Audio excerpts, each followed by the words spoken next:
In the words of author and disability rights advocate Helen Keller, optimism is a faith that leads to achievement. Nothing can be done without hope and confidence.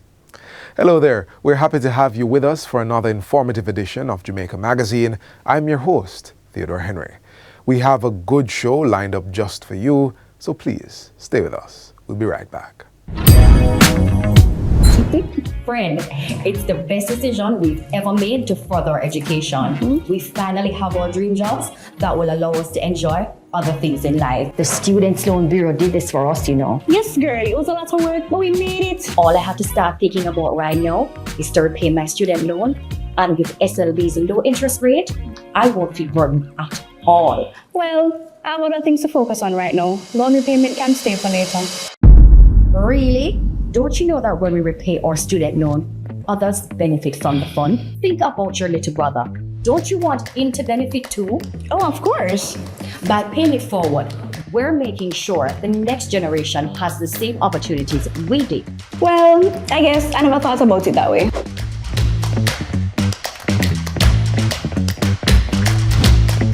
I'm happy we had this conversation.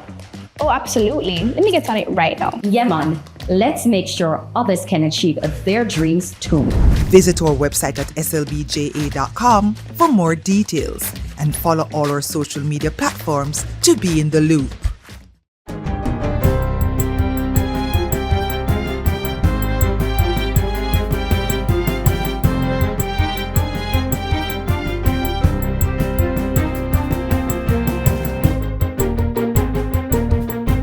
Good day, I'm Lisa Rowe and this is your JIS News for Wednesday, September 18, 2024. The law governing the Integrity Commission is in urgent need of revision. That assertion comes from Prime Minister Andrew Holness, who insists that the current context of the Commission's operations weakens its credibility. Mr. Holness says everything must be done to ensure the appropriate laws are in place to prevent the politicization of the Commission and to support its work. The Prime Minister's comments came yesterday as he challenged some of the findings of an Integrity Commission report into his statutory declaration submitted for 2021. The report, in addition to the ruling of the Director of Corruption Prosecution, were tabled in the House of Representatives on Tuesday. Mr. Holness challenged the conclusion that in 2022 there was unexplained growth in his net worth of $11.9 million, or less than 1% of his total net assets. He also rejected claims that he acquired an asset for which the source of funds was not adequately explained and that he hindered the examination of his declarations by not supplying information requested. Let it be known that I have complied with any obligation placed on me within the law. As far as I am aware, the company with which I am directly associated is compliant and up to date with its filings. I will take legal advice on this report and its recommendations, including recommendations for referral to other entities. The Prime Minister also addressed other claims in the report summary, including that he omitted bank accounts from his declarations, one of which, he says, was incorrectly reported as a US dollar balance by a financial institution. Mr. Holness said these matters were cleared as the accounts in question, by his recollection, were dormant. He explained that other accounts subsequently referenced were his parents and dated as far back as 1975 when he was a child. I have never claimed these as my assets. And I am satisfied that the Director of Corruption Prosecution ruled that there was insufficient evidence to support claims that I intentionally omitted bank accounts from my declarations, and that there is greater evidence to support my explanation as opposed to evidence to the contrary. I also note that no other matter in the report was referred to the authorized authority, that is, the Director of Corruption Prosecution. In a statement to Parliament, the Prime Minister pointed out that while the Integrity Commission's report examined his personal financial affairs from 2018 to 2023, including associate private third-party businesses and transactions, only his 2021 declaration was submitted for investigation. He informed that over 3,600 transactions were examined, 28 bank accounts, and over 80 witness statements collected, adding that the investigation led to the hiring of an international forensic accounting examiner for 6 months. After this most thorough interrogation of my personal affairs, which is not in any way connected to public funds or a benefit resulting from my office, they were unable to conclude regarding illicit enrichment. The government's revenues for April to July 2024 outperformed the budget by 4.5%. The details were outlined at the Economic Program Oversight Committee EPOC's quarterly press briefing on Friday. Chairman Keith Duncan says the total revenues and grants of $301.9 billion exceeded budget projections by $12.9 billion. Tax revenue accounted for $270.8 billion, with $27.5 billion coming from non-tax revenue. Tax revenues actually surpassed budget by $3.7 billion, or 1.4% for the review period. This was primarily due to stronger than expected total income and profits, which was $5.5 billion, higher than budget. This was tempered by lower than projected receipts from production and consumption and international trade. Mr. Duncan points out that travel tax inflows of $9.5 billion was a little over $2 billion behind target, reflecting slower than projected visitor arrivals. Non-tax revenue, which exceeded the budget by $7 billion, was positively impacted by the drawdown of the government's insurance policies with the Caribbean Catastrophe Risk Insurance Facility, CRIF. Meanwhile, Mr. Duncan says expenditures of $336.2 billion were marginally behind budget by $6.2 billion, or 1.8%, but actually $37.1 billion higher than the total spending for April to July 2023. Total recurrent spending was for April to July was $32.4 billion, and this was due to higher program spending and increased wage bill consequent on the public sector compensation restructuring. For the review period, central government operations resulted in a fiscal deficit of $34.3 billion compared to a budgeted deficit of $53.4 billion, which was higher than the $18.4 billion deficit recorded for April to July 2023. A primary surplus of $21.7 billion was generated for the review period, which exceeded the budgeted surplus of $2.3 billion, but was $12.9 billion lower than the surplus reported for April to July 2023. The Ministry of Education and Youth is reporting a remarkable improvement in this year's primary exit profile PEP exam at the grade 5 level when compared to the grade 4 sitting last year. The grade 5 results were distributed to regional divisions and schools yesterday. The update was given by Portfolio Minister Favour Williams in yesterday's reopening session of Parliament, which returned from its summer break. For language arts, approximately 68% of students achieved proficiency or higher, which the minister describes as a substantial increase from the 48% of those who sat PEP 4 in 2023. Meanwhile, 47% of students who sat mathematics achieved proficiency or higher. This also is a notable rise from the 25% proficiency rate in 2023 for those who sat PEP 4. There was also 46.8% proficiency or higher for social studies and 46.4% for science. Those children who took PEP 4 last year have done noticeably better at PEP 5. And that it is a strong signal that we will see even better results for PEP 6 in 2025. That was the purpose of having the PEP exams over 3 years, so that we begin to develop a profile for each student and can use the time between assessments to work with students and strengthen their understanding of fundamental skills. Mr. Speaker, that strategy is bearing fruit. And finally, the National Housing Trust, NHT, is reminding contributors and mortgagors who were affected by Hurricane Beryl that the deadline to apply for post-hurricane peril moratorium is September 30. Assistant General Manager of Corporate Communications and Public Affairs, Dwayne Burbick, tells JIS News that the newly introduced initiative is designed to offer financial relief to those who experience property damage or economic hardship as a result of natural disasters. And that simply means that the NHT will put a pause on some elements of the mortgage payment on a monthly basis for a period of up to 6 months to allow the mortgagor some more time to recover, get back on their feet before resuming full mortgage payments. Mr. Burbick is urging all eligible individuals to act promptly to secure the support they need. He also underscores that this inclusive approach will ensure that everyone who needs assistance can receive it. We understand that life happens and circumstances of individuals may change from time to time.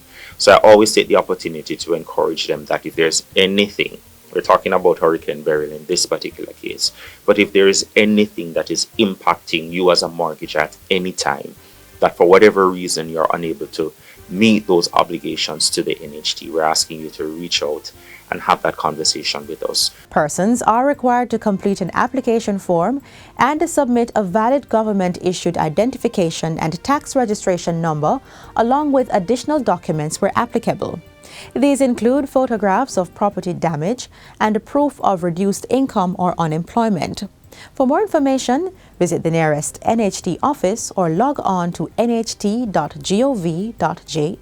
And that's it for JIS News Today. I'm Lisa Rowe. Thanks for watching.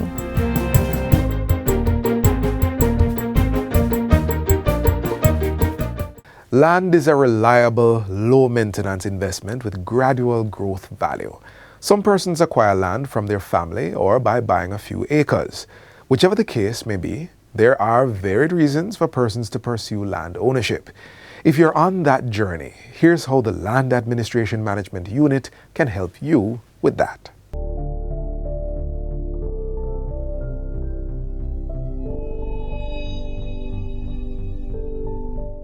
I am Vincent Haldane, Senior Director, Land Administration Management Section within the Ministry. The Land Administration Unit principal function is to acquire lands to facilitate the development of housing schemes. This is also extended to acquiring properties that are informally occupied and the management of these properties until they are developed into housing schemes or regularized, as the case may be. The creation of new housing schemes certainly impacts the construction industry, creating jobs during the construction phase. It also contributes to the vibrancy of the real estate market with the provision of housing solutions, be it vacant lots or houses. The regularization of informal settlements improves the standard of living for many individuals with the improvement of roads, water services, and provision of electricity. Additionally, when beneficiaries are in receipt of titles, they are able to use it as security for loans, for further development of their lots, or for the startup of new businesses.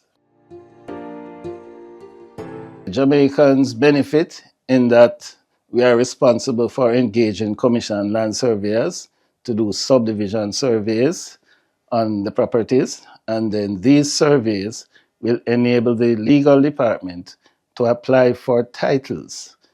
Now, titles are very important to the development of the lots that people have, and it will also enable them to apply for loans that they can do further development or businesses as they may choose. Seaview Gardens Phase 2 has been without titles for decades, and subdivision surveys have been conducted to facilitate the splintering of over 300 titles in this year.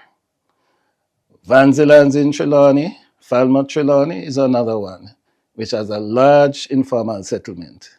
Surveys were conducted and titles splintered for over 200 residents, and the process continues. A third one would be the acquisition of lands at Bottom Pen in St. James. Bottom Pen lies between the communities of Glendevon and Norwood. The target is to acquire approximately 100 acres of informally occupied lands. To date, approximately 60 acres have been acquired and subdivision surveys have started for 90 lots.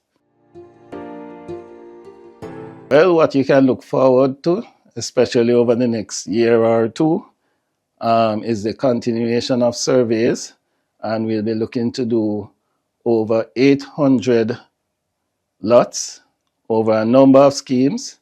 Some of these schemes include Canaan Heights in Maypen, Clarendon. Bottom Pen, we will continue to generate more lots. Seaview, 200. Spicy Grove in Aracabessa, St. Mary, we are doing subdivision surveys for 70 lots. Galleon Beach, we're doing over 100 lots. Macemuir Albany, it's over 100 lots as well. And I can go on because there are areas in Westmoreland, such as Nonpareil, where we are doing 150 lots, and also Providence Estate in Western Road, Negril, where we are doing over 100 lots. Okay. And apart from that, the acquisition of lands continues. So we hope to conclude the acquisitions at Bottom Pen and also Sandy Park area in the Kingston 6 area of St. Andrew. We also hope to complete acquisitions of land. The government, through the Ministry of Economic Growth and Job Creation, is regularizing informal settlements to improve the lives of Jamaicans. Jamaicans benefit in many ways through the provision of jobs prior to developments, during the developments, and once developments are completed.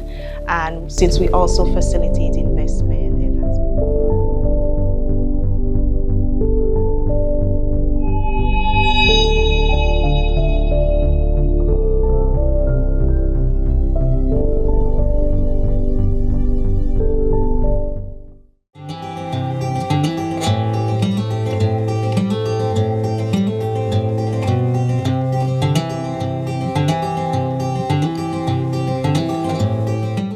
Prostate cancer is a common type of cancer in males, but it is highly treatable in the early stages. Though one can live with it for years without symptoms, it goes without saying that eventually this will greatly affect the course of your life. Let's learn more about it and the importance of getting screened.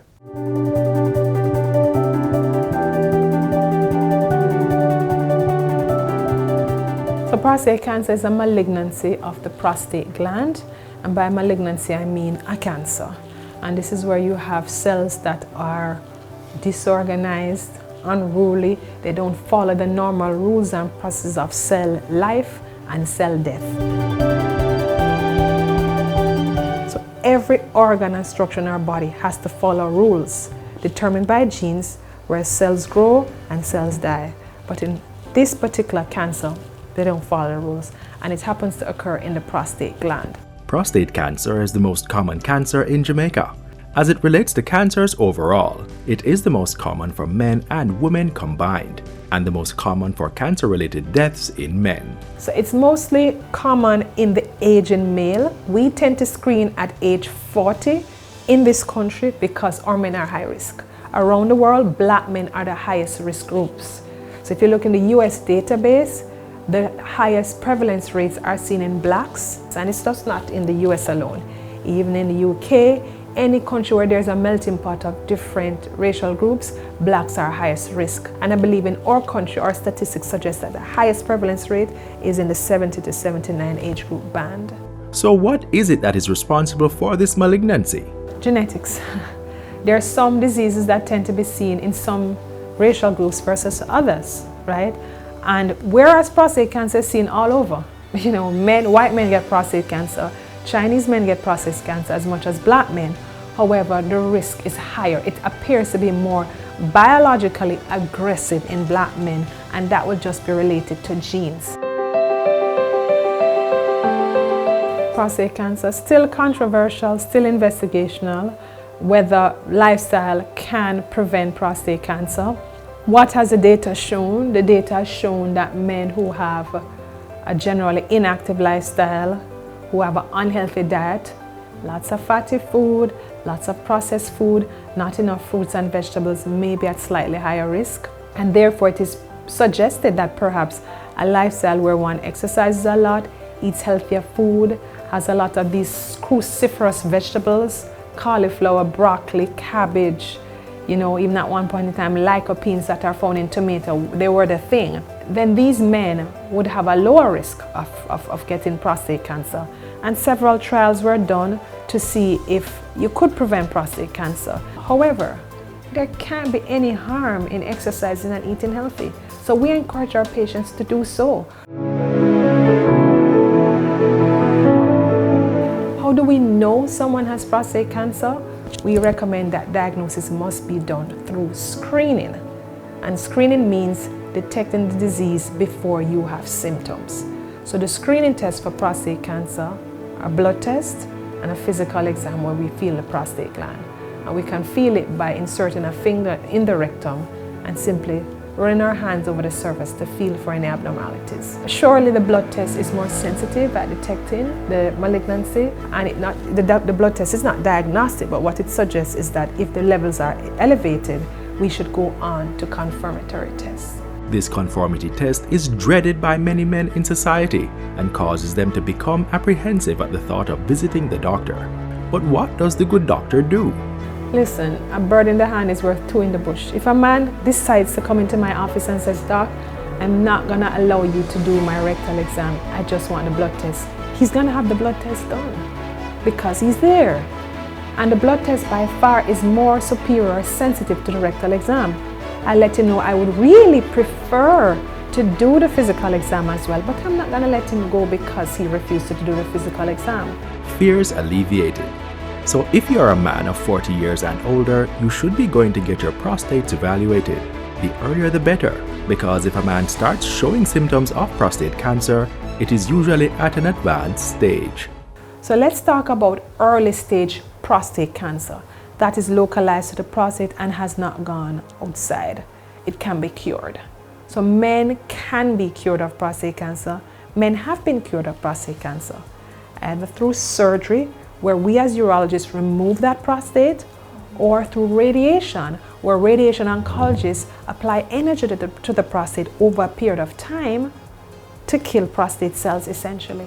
And those two methods are standard of care for cure. Does everybody who have prostate cancer need to have intervention with surgery or radiation? No. Some men who have innocuous or indolent disease, that means it was just incidentally discovered, but it will never cause any problems.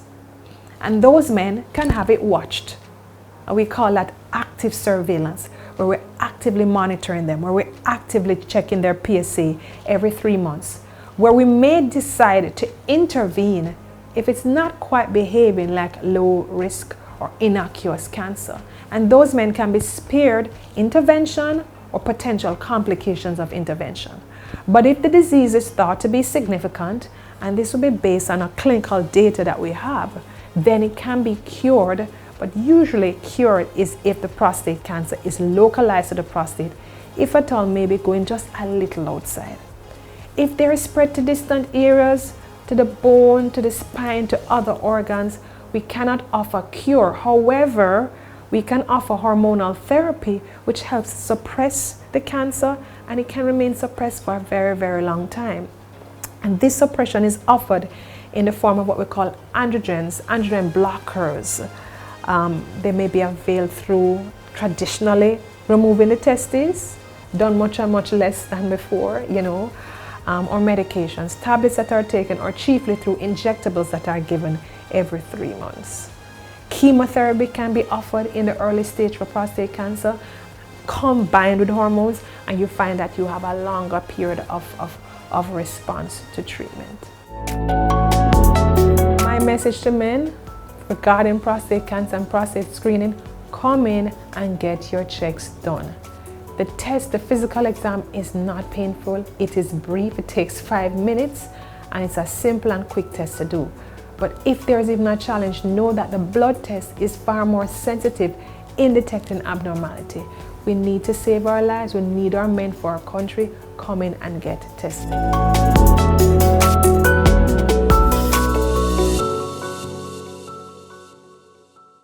Hi everyone, here are 5 benefits of being a beneficiary of the Students' Loan Bureau. 1. Benefit from our 99% approval rate. 2. Benefit from our low interest rate, so less burden when you need to repay. 3. Benefit from the fact that we require no collateral when applying. 4. We're giving you more time to focus on your studies while we focus on the financing. No need to worry about repaying while in school. Number 5. Receive a 14 months grace period after your graduation date before you enter repayment. Don't forget to follow us on all SLB platforms for more SLB info. There are far too many of us who are reluctant to talk about our health. We eat meals high in fat, and sugar, and salt without realizing the impact they have on our health. The government is doing its share to educate people about their health, but it starts with you. Find out how you could be moving towards a healthier way of living.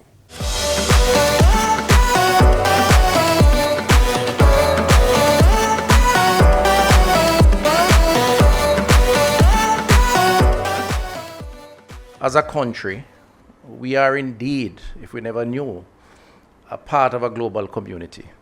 And there is a merging of cultures, in a sense, where we have lost or losing our individual identities because we are now part of this larger community. And I think that also came out of the COVID experience, where we couldn't solve our own problems without interfacing with others. But the NCD pandemic that we face, which is a far bigger pandemic, it tells us that we accept a lot more readily what traditionally has been alien to our culture, and almost accept it more readily than traditionally what we are accustomed to, because we view it, perception-wise, as a more superior form of life, living, and enjoyment. We can't go out there and tell people, look at the salt, sugars, fats, and decide your mind in your own interest. That's part of the narrative. But we're going to have to do a lot more than that. We're going to have to help people to explain quality of life. We're going to have to help them explain satisfaction that can be derived from those scientific data. The other very important message around this culture and merging of culture is the extent to which we have to appeal to particular stakeholders who oftentimes, to my mind, in this country anyway, do not sufficiently have an appreciation between the links around consumption and the impact it has on the population. Oftentimes, their population who are their consumers, or their mothers, or their fathers, or their brothers, or sisters, or children. I believe that our mercantile class, who again clearly has their mission, there is sufficient insensitivity, I believe, and too much of it, to what we produce for the consuming public, our consumers, our workers, our family members, our community, because we're all merged as one, and the links between that objective and what the long-term impact is on the population and on those very same people.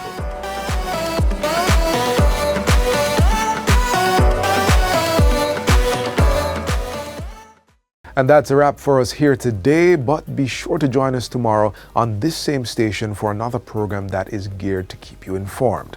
Until then, visit our website, jis.gov.jm, for this and everything you need to know. On behalf of the entire production team, I'm Theodore Henry, reminding you that you won't always be motivated, so you must learn to be disciplined. This has been a production of the Jamaica Information Service, the voice of Jamaica.